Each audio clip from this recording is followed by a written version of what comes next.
Allez, salut à tous et bienvenue sur InfoCatch, excusez-moi. Je suis le Chinois, je suis accompagné de Lionel Gilman, Ouais. je suis accompagné de Rome qui a proposé le match de ce soir. Salut Rome. Salut les gars, salut les filles. Ouais. Et nous sommes de retour, Lionel et moi, et avec Rome, pour vous présenter le nouveau concept spécial Archive Catch, où cette fois-ci on va se contenter de l'introduction, dire ce qu'on a pensé et puis de débattre. Parce que oui, c'est sympa de discuter, pas vrai les gars? Alors, ça dépend avec qui, hein. Ouais, genre pas avec, C'est exactement ce que j'allais dire. genre pas avec moi.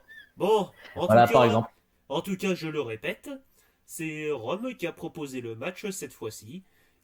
Et tu peux nous en parler et pourquoi t'as choisi ce match-là, Rome? Alors, bon, tout simplement parce que bon, déjà, moi, quelqu'un qui aime beaucoup l'attitude era, c'est une époque qui est assez évolue, mais qui est aussi bien ancienne. Là, bon, choisir un match, même je dirais, parce que c'est un match qui est quand même voilà, qui est abordable, Hmm. mais qui est assez récent. 2009, c'est pas non plus trop vieux, c'est pas trop, c'est bien pour tout le monde, je pense. Puis c'est un match qui a marqué les esprits. Hmm. Ouais. Ok. Voilà. Ok, sans spoiler, sans trop spoiler ce qui va se passer pendant le match, est-ce que tu peux nous dire un contexte de cet affrontement entre John Cena et Edge?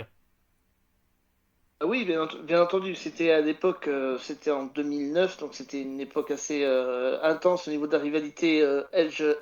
Hein. Euh, dire que les deux ne s'affrontent pas du tout. Et, euh, et ce match est le point culminant de leur rivalité pour le titre de la WWE. Simplement. Ok. Et y a-t-il, et hormis le fait que le titre était vraiment en jeu, il y avait vraiment une viscéralité entre les deux protagonistes ou bien c'était juste un aspect plus ou moins compétitif avec l'un des deux adversaires un peu plus vicieux que l'autre. On peut dire qu'il y avait quand même un passif assez important entre les deux. Hein. On peut dire que ça datait déjà eu un passif pour le titre. Me semble-t-il, si je dis pas de bêtises, c'était en 2006 où Edge avait pris la première fois le titre, justement à Cena, et depuis il y avait eu dans les feuds, me En même temps, semble-t-il. en même temps, ça m'étonne pas. Après tout, Edge était reconnu comme étant l'ultime opportuniste, surtout de Ouais, l'époque. c'était pas le premier titre qu'il avait pris à Senna, c'était pas dans un Elimination Chamber où il avait pris Bah, la de place son- de quelqu'un. alors, je C'est n'y pas, connais pas très bien Je, l'histoire je, je d'Edge. sais plus au niveau des dates. Je sais plus au Je ne, niveau co- des dates en je fait. ne je sais connais plus pas. du tout, mais je crois pas que c'était à Chamber. Alors, je Ok, connais pas. Mais Alors, je ne connais pas vraiment les dates, mais je sais que Edge l'a eu par deux fois par opportuniste. Je pense qu'il l'a eu aussi avec une valise de Money in the Bank aussi. Mais Ah oui, mais après, c'était après Elimination après je Chamber connais. quand le match était fini en fait, qu'il avait pris la Money in the Bank et qu'il avait relancé un match contre Senna, je crois en plus, et qu'il l'avait pris. Hmm, je sais Je plus. sais plus en Mais quelle je année crois que c'était c'était. pour le titre poids lourd. Hein. C'était pour le putain, titre poids lourd, me semble. putain, encore une storyline Oui, pardon. géniale. Encore une storyline géniale qui a été souvent imitée mais jamais égalée. Enfin, je Ouais. suppose. Enfin, bon, Oui. sur ce, c'est parti. Nous allons regarder de ce pas le match. À tout de suite, jingle. Bon, nous venons à l'instant de voir le match. Et franchement, c'était le Last Man Standing match assez particulier. Parce que, comme je l'ai dit plusieurs fois dans ce match-là, quand on est en Last Man Standing match en général, surtout aujourd'hui, lol, on s'attend vraiment à davantage de prise de risque, de trucs hardcore, de l'ultra-violence par-ci, par-là. Mais au final, c'était un petit peu plus complexe que ça, n'est-ce pas les gars? Et voilà, le vent est fait. Donc, du coup, oui, c'était assez étonnant comme Last Man Standing parce que dans les Last Man Standing, surtout les moins construits, on va appeler ça comme ça, c'est souvent bien, j'utilise plein d'armes, j'utilise plein de trucs et tout ça. Là, il y avait vraiment un sacré bout de temps avant qu'ils sortent vraiment du ring, ce qui est assez étonnant. Et encore Ils se sont sortir du beaucoup ring comme servis, dans un match normal, hein, si je peux me permettre. oui. Il y avait l'utilisation de l'escalier qui était pas mal. sais, le fait qu'il l'ait jeté du haut de enfin, qu'il l'ait jeté vers l'extérieur sur le mec. Enfin, tu sais, c'est là qu'il avait jeté sur Edge. Ça, c'était intéressant aussi parce que c'est un truc que tu vois pas souvent et d'ailleurs, je comprends pas pourquoi tu vois pas plus souvent. Parce que c'est cool. Tu vois. Et il y avait quoi d'autre? Bah, le finish qui était bien aussi au niveau de l'utilisation du décor. Ouais, on en reparlera. En Ouais. attendant, du coup, est-ce que tu peux nous rappeler pourquoi tu as choisi ce Last Man Standing match là, vraiment Rome? Alors, bon, sincèrement, alors, on va prendre les J'en choses. sais rien. Non, bien sûr que je sais. C'était pas un hasard. Hein. C'est Ah, j'en doute. vraiment parce que je pense que c'est. Bon, comme j'ai rejoint mes deux collègues, c'est vrai qu'à un instant du match, on s'attend à de l'ultra-violence, on s'attend à des coups, à des armes, etc. Mais pourquoi j'ai choisi ce match? Parce que je pense que c'est un match qui est tout à fait abordable pour un débutant qui vient d'ouvrir admettons, son PC et qui découvre le catch. Je pense que c'est un match qu'il peut aborder facilement, sans être trop, comment dire, sans être trop dépaysé. Avec deux stars de l'époque qui étaient à leur prime. Il faut dire que même si on dit que Cena était tout le temps à son prime, il faut dire que les deux étaient vraiment au top niveau. C'est des main eventers. Il y a quand même, malgré tout, des spots qui sont très intéressants, comme je rejoins Lionel, il disait que l'escalier balancé par John Cena sur Edge, l'extérieur du ring, était un spot très important. Euh, Ainsi que, pour moi en tout cas, à mon avis, quand il monte sur la table des commentateurs et qu'il y a cet énorme spot de John Cena qui balance Edge sur le public, et bien entendu le finish du Big Show qui met un power, c'est quoi un power slam? Non, un power bomb. Un choc Non, un slam. chokeslam. Enfin, Un choc, c'était un une sorte choc, de chokeslam, on va dire. un choc slam dans le spot. Et franchement, Yes. je m'en laisserai jamais. Je, je comprends dans certains points de vue. Après, est-ce que tu es particulièrement fan des deux protagonistes? Alors bon, Edge, j'ai toujours énormément aimé sa façon d'être opportuniste. Bon, c'est pas le meilleur technicien qu'on puisse connaître, hein, mais Ah, bon, ça, c'est Clairement sûr. après, pas. Clairement pas, non. je trouve que c'est quand même, voilà, c'est un catch assez trash, je peux me permettre. Et beaucoup de magouilles, beaucoup de heal. Et sincèrement, ça, j'aime beaucoup. John Cena, bah, il est plus à présenter, hein, c'est quelqu'un voilà, qui a. Ouais, pour moi, il n'y en aura pas 50 000 de John Cena. C'est un toutes les 10 ans, voire tous les 20 ans. Il y en a un comme ça qui arrive, c'est John Cena. Ouais, tous les 100 ans, je dirais même. Voilà. Comment? Tous les 100 ans, je dirais même. Voilà, donc tu vois, voilà, c'est. Pour moi peut-être que ça va être une opinion impopulaire, mais pour moi, il est au même, enfin, il est au même niveau. Quand je dis niveau, c'est pas le même style, hein, mais au même niveau de popularité hein, qu'un Bruno Sammartino ou qu'un Hulk Hogan, même si on l'aime pas. Et c'est des gens qui ont, comment dire, qui ont révolutionné le catch, malgré eux. Voilà. Alors je te rassure, tout point, tout questionnement de point de vue et de popularité, il a déjà dépassé de Bruno Sammartino depuis longtemps. Oh, mais après le contexte de l'époque n'est pas le même. Mhm. Par contre là où c'est comparable, c'est Hulk Hogan et là pour le coup, oui, il l'a dépassé depuis longtemps. En même temps, Hulk Hogan s'est bien enterré lui-même là-dessus. Enfin, Ouais, je bon, en même temps, suppose. bah, ça c'est surtout le hors ring qui a fait En Hogan. Oui fait, et non. le problème de Hulk Hogan, c'est Terry Bollea, Ouais. pas Hulk Hogan. C'est ça. Bon, alors je Ouais, vais revenir au ouais. match.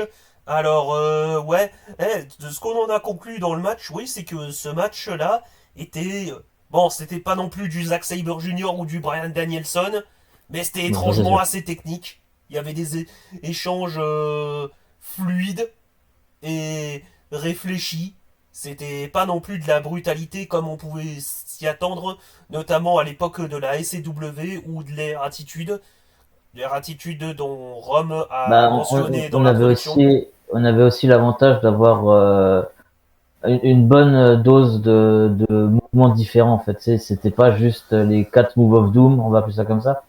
C'était vraiment plus, enfin il y avait plus quoi. C'était pas juste 4 moves chacun, tu vois. Hmm. Ouais, mais Et ça c'est bien. ouais, ben il arrive parfois que le grand John Cena sort de ses gongs et sort de sa zone de confort à sortir 4 moves, même si bon, on le sait très très bien de pourquoi est-ce qu'il conservait cette application de 4 moves, mais aussi ce que j'ai remarqué, c'est que vraiment, au niveau de la prise de risque, ça allait vraiment crescendo. Mm. Ça allait sur le ring où où ça montrait gentiment que il y avait un réel passif entre et John Cena, comme je l'ai répété pendant le match. Ensuite, ça Ouais. a passé par du passage à travers la troisième corde ou je ne sais pas quoi, un peu de poursuite hors ring. Ensuite, on a eu des cascades de la troisième corde, notamment si je m'en souviens bien, une sorte d'attitude adjustment de John Cena sur Edge de la troisième corde. Je sais pas si vous en rappelez. Ensuite, comme l'a dit Oui. Lionel, il y a eu un jeu avec les escaliers. Puis ensuite, il y a eu, il y a eu cette projection sur les fans qui était assez impressionnante, même pour l'époque. Et bon, il y a eu ce qu'on attendait tous, la sortie à l'extérieur. Et enfin, pour terminer, bon, bah, sur le spot final, le Big Show qui projette John Cena sur comment ça s'appelle, le projecteur. Voilà. Et ça a fait un kaboom très impressionnant, même à la télé, même encore aujourd'hui, si je peux me permettre. Pas comme un certain ring qui pète à un show qui s'appelle Révolution, encore un. Pas vrai, Lionel? Oh putain, ce ring-là, quand il a explosé, c'était tellement marrant. Mais moi, en fait, ce que j'avais le plus aimé, c'est même pas l'explosion en elle-même. C'est toutes les réponses qui ont été lancées par la suite. Tu sais, mode Tony Khan qui dit, tu sais, des trucs du genre, mais vous croyez vraiment qu'on allait faire exploser un ring? Oui, c'est ce que vous aviez dit. Et ensuite, t'avais le truc du, ouais, mais c'est Omega le problème, c'est lui qui a fait le ring, enfin, tu sais, c'est lui qui a fait les explosifs et tout ça. Ok, donc tu rejettes la faute sur quelqu'un d'autre maintenant, ok, ça marche. Et à chaque fois, il y avait un autre truc qui faisait qu'il y avait rien de juste, en fait. C'était génial. C'était Ah, beau. bah, que veux-tu quand il y a un epic fail, faut bien rejeter la faute sur quelqu'un. Si, quand Ou c'est pas être honnête. soi-même. Quand c'est pas soi-même. Enfin, Voilà. Par contre, comme dit, ouais, l'explosion, elle était vachement bien et j'espère pour lui qu'il s'était bien couvert les oreilles au niveau du boom parce que, putain, les tympans, ils en auraient pris un coup. bah, d'ailleurs, ce qu'on a Ah, pu ça, remarquer discrètement aussi, c'est qu'il y a eu quand même un départ de feu. Enfin, heureusement, Oui. il y avait la sécurité avec le pchit là. ouais, ça a Enfin, pris feu. Enfin, si t'as pas encore quelque chose, si vous avez pas encore quelque chose à dire, je vais terminer là-dessus, moi, me concernant, comme quoi, ce Last Man Standing match se distingue effectivement très bien des autres par, comme je l'ai dit, l'aspect technique est présent, alors que normalement, un Last Man Standing match c'est vraiment beaucoup de cascades extrêmes, des coups de chaise, des, et plein de trucs de ce genre. J'ai notamment le premier match de catch que j'ai vu en 2011, c'était Edge qui affrontait Kane. Ce qui m'a marqué surtout, c'était Kane qui faisait s'asseoir Edge sur le fauteuil roulant pour le foutre dans l'escalier. C'était très très drôle à l'époque. J'ai aussi vu un autre Last Man Standing match entre Alberto Del Rio et John Cena, où là c'était un peu le feu partout, Mhm. où il y a eu notamment l'intervention des Awesome Troops, et où t'as Alberto qui faisait tomber en mode Domino Express plein de plateformes sur John Cena. Bref, vous voyez ce que je veux dire. Là, il y avait étrangement pas trop ni assez. Après, comme je l'ai dit pendant le match, l'aspect technique, si ça a beaucoup plu à des fans de catch de longue date, on va dire, si ça a beaucoup plu à des gens qui sont anciennement du milieu comme moi ou Lionel, j'ai peur que ça puisse décevoir certains fans type Monsieur Tout le Monde, parce que Ou vraiment, les fans de hardcore pur.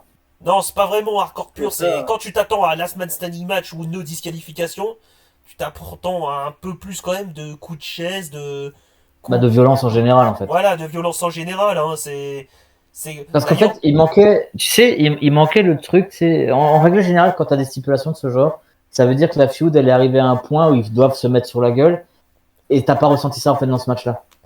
C'est-à-dire que tu ressens pas le côté, faut qu'on en finisse d'une manière violente, tu vois ce que je veux dire? Faut qu'on en finisse, définitivement. Mais c'est Tu n'avais pas cet aspect-là avec le match en lui-même, par contre avec la fin, oui. Parce que la fin, c'était vraiment un finish en mode... il a encore envie. Tu sais, t'as encore cette question-là à cause de l'explosion et du truc. Tu sais, enfin, l'impact est impressionnant. Voilà, c'est-à-dire que le dernier move était le move le plus impressionnant. D'ailleurs, c'est ce qu'il faut faire dans le catch. Je le dis, dernier move en général, il est ça a impressionnant. monté crescendo, quoi. Vraiment, voilà, c'est ça. de risque. Mais comme dit, au départ, t'as pas le côté il faut absolument que je te pète la gueule. Tu vois, t'avais pas cette truc-là. C'est arrivé que vers la fin. Ce qui est pas plus mal. Hein. Ah ouais, c'est pas plus mal. Après, je vais comparer ça à un match qui avait déçu tout le monde. Triple H contre Randy Orton à WrestleMania. Contrairement à ce match-là, je trouve que néanmoins ça a franchement bien fonctionné et ça a bien captivé notre attention par rapport à aux attentes générales. Et si ça a marqué Rome ici présent, je suppose que les catcheurs ont bien fait leur job. Et puis mince, le fait que ce soit pas autant que les autres, mais plus que les autres à la fois, est-ce que c'est pas ça qui le rend distingué de la part des autres Last Man Standing match, n'est-ce pas? Ah, si large. C'est pourquoi je suppose. Il est sorti de l'eau. C'est pour ça que je suppose que ce match-là est bien digne d'une archive catch. Vous êtes d'accord avec Yes. moi? Oui. Ah mais carrément, je pense que c'est, à mon sens, c'est pas. Je tiens à préciser que c'est pas le match que je préfère le plus, mais c'est un des matchs que je trouve qui est largement. Qui t'a Si je marqué? dois conseiller un match, ouais, si je dois le conseiller, je le conseille. Forcément, allez le regarder. Voilà, c'est le. Très bien. Bon, je suppose qu'on en a terminé. Yes. Ouais. Bon voilà, c'était le nouveau format Archive Catch. N'hésitez pas à dire ce que vous en pensez. En attendant, je vous dis à la prochaine. Ciao à tous et à toutes.